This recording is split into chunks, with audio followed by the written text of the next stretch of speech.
আসসালামু আলাইকুম ওয়া রাহমাতুল্লাহি ওয়া বারাকাতুহু। সাদাকাতুল ফিতর দেয়ার সঠিক নিয়ম কি? প্রথমত আমাদেরকে জানতে হবে সাদাকাতুল ফিতরটা কতটা গুরুত্বপূর্ণ। নবীজি মুহাম্মদুর রাসূলুল্লাহ সাল্লাল্লাহু আলাইহি ওয়াসাল্লাম তিনি সাদাকাতুল ফিতর বা যাকাতুল ফিতরকে ফরজ করে দিয়েছেন দুটি উদ্দেশ্যকে সামনে রেখে, তুহরাতান লিস-সাইমি মিনাল লাগওয়ি ওয়ার রাফাসি, যে রমাদানে দিনের বেলায় সিয়ামরত অবস্থায় রোজাদারদেরকে বলা হয়েছে তারা যেন বেহুদা কথা, অনর্থক কাজ, অশ্লীল কথা, বেহায়াপনা, মিথ্যা কথা, জোচ্চুরি, চুরি ডাকাতি এগুলি এবং অযথা কসম না করে, বেহুদা কথা না বলে। কিন্তু রোজা রাখা অবস্থায়ও যদি এইরকম কোনো রোজাদারের দ্বারা কোনো কাজ হয়ে যায়, তাহলে সেটা থেকে রোজাকে বিশুদ্ধ আর পবিত্র করবার জন্য এই যাকাতুল ফিতর বা সাদাকাতুল ফিতরের ব্যবস্থা করা হয়েছে। আরেকটা হলো তু'মাতাল লিল মাসাকিন, যাতে করে ঈদের দিন সবার মুখে হাসি থাকে, সবার মুখে খাবার থাকে, সবার পেট ভর্তি থাকে। এই জন্য নবীজি মুহাম্মদুর রাসূলুল্লাহ সাল্লাল্লাহু আলাইহি ওয়াসাল্লাম তিনি ফারাদা যাকাতুল ফিতর, তিনি যাকাতুল ফিতরকে ফরজ করে দিয়েছেন। তো ইসলামিক স্কলারগণ, আইম্মা মুজতাহিদ, আইম্মা শরিয়া, তারা বলছেন এটা ওয়াজিব। প্রত্যেক পুরুষ, নারী, বয়স্ক, প্রাপ্তবয়স্ক, নাবালেগ এবং দাসী, ইভেন গোলাম যদি থেকে থাকে, কর্মচারী এবং মুনিব, সবার পক্ষ থেকে এই সাদাকাতুল ফিতর বা যাকাতুল ফিতর আদায় করা এটা ওয়াজিব। যাকাতুল ফিতর আদায় করার জন্য 5টি পণ্যকে নবীজি মুহাম্মদুর রাসূলুল্লাহ সাল্লাল্লাহু আলাইহি ওয়াসাল্লাম আমাদেরকে ইন্ট্রোডিউস করে দিয়েছেন। এর মধ্যে গম এবং আটা একটা শ্রেণীর, তারপরে জব আছে, এরপরে আছে কিশমিশ, এরপরে খেজুর, তারপরে আছে পনির। এই 5টি পণ্যের কথা নবীজি মুহাম্মদুর রাসূলুল্লাহ সাল্লাল্লাহু আলাইহি ওয়াসাল্লাম একাধিক হাদিসে বলেছেন।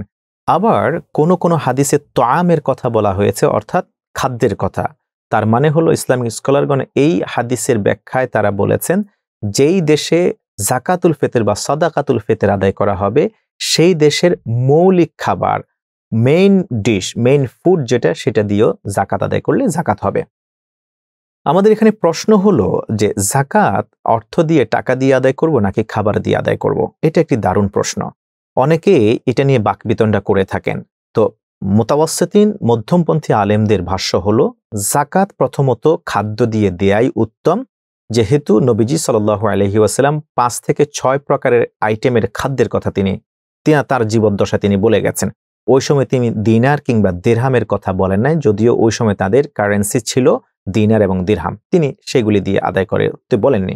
কিন্তু হানাফি স্কুল অফ থটের ইসলামিক স্কলারগণ তারা বলেছেন এই সাদাকাতুল ফিতর যদি অর্থ দিয়ে আদায় করা হয় তাহলে আশা করা যায় সেটা আদায় হয়ে যাবে, এবং সেই অর্থ দিয়ে তিনি ঈদের দিনে তার পছন্দ মতো পণ্য কিনতে পারবেন।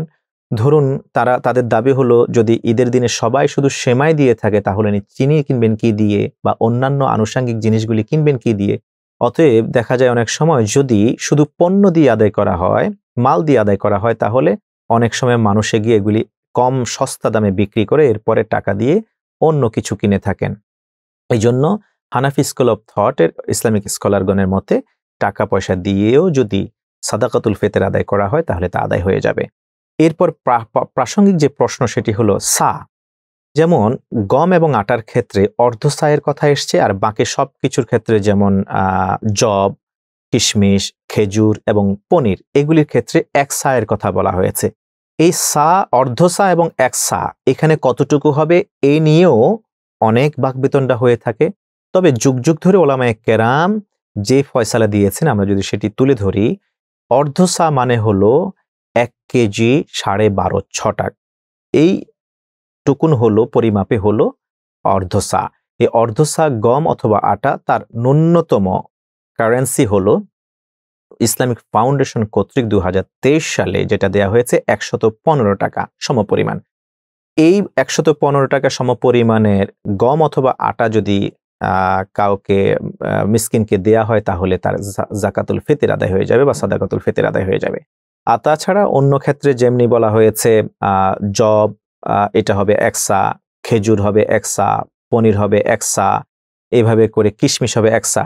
1 সা মানে হলো কেউ বলছেন 3 কেজি 200 গ্রাম, কেউ বলছেন 3 কেজি 250 গ্রাম, কেউ বলছেন 3 কেজি 400 গ্রাম, তবে মিডল একটা জায়গায় 3 কেজি 300 গ্রাম বলা হয়ে থাকে। তো সেই ক্ষেত্রে যদি আমরা জব হিসেবে আদায় করি তাহলে 396 টাকা, বর্তমানে 2023 সালে ইসলামিক ফাউন্ডেশন থেকে যে অর্থ ধার্য করে দেওয়া হয়েছে মার্কেটকে যাচাই করে, এরপরে খেজুর আর কিশমিশ, এটা যদি 3 কেজি 300 গ্রাম মোটামুটি মানের খেজুর দেওয়া হয়, কিশমিশও মোটামুটি মানের দেওয়া হয়, সেক্ষেত্রে এটা 1495 টাকা বা 1650 টাকার মতো কাছাকাছি আসে। আর সর্বোচ্চ হলো পনির, যেটার দাম সবচেয়ে বেশি, এটা 2640 টাকার মতো এসে থাকে। তো এইভাবে যদি আমরা হিসাব করি, অর্ধ সা বলতে আমরা আজকে যা বলেছি যে 1 কেজি 12.5-6 টাকা, এতটুকু পর্যন্ত খাবার আদায় করে দিলে, একজন মিসকিনকে দিলে, তাহলে আশা করা যায় তার জাকাতুল ফিতর আদায় হয়ে যাবে। এবং পাশাপাশি এক সায়ের ক্ষেত্রে যে বাকি যে 4টি পণ্য আছে, কিশমিশ, খেজুর, তারপরে জব এবং পনির, সেক্ষেত্রে যদি আমরা 3 কেজি 300 গ্রাম আকারে যদি খাদ্য দিয়ে থাকি তাহলে সেটা আদায় হবে। আর যদি খাদ্য দিয়ে না থাকে, কনভার্টেবল কারেন্সি আমরা যা বলেছি সেটা আদায় করলে ইনশাল্লাহ আশা করা যায় জাকাতুল ফিতর আদায় হয়ে যাবে। আল্লাহ সুবহানাহু ওয়া তাআলা আমাদেরকে বুঝে আমাদের উপর অর্পিত এই ওয়াজিব কাজকে আদায় করার তৌফিক দান করুন। ওয়াসসালামু আলাইকুম ওয়া রাহমাতুল্লাহি ওয়া বারাকাতুহু।